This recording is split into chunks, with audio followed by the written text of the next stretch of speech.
Ito po mga puso, ang paboritong segment ito, Susan Enriquez.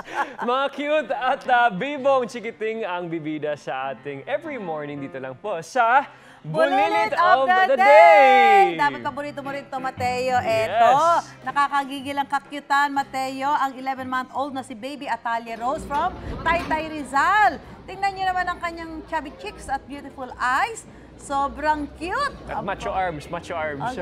Parang ganyan kaya ng Baby Mateo. Yan, no?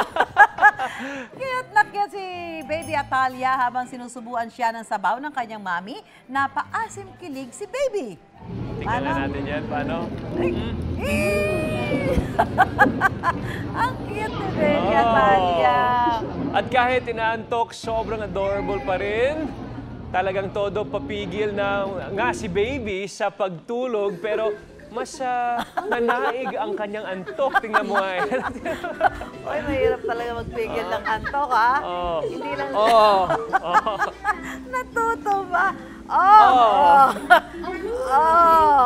Eto, hindi na siya inaantok. Todo na ang bungis-ngis sa kanilang bonding ng kanyang mami. Tingnan natin. Ang ganda naman. 1, 2, 3, go! Ang cute naman ng baby na yan. Gigi. May cute talaga na good vibes. Din ba mga videos na dyan sa inyong mga chikiting? Kung meron po, isend nyo po sa Unang Hirit Facebook page at baka sila po ang susunod na magiging Bulilit of the Day!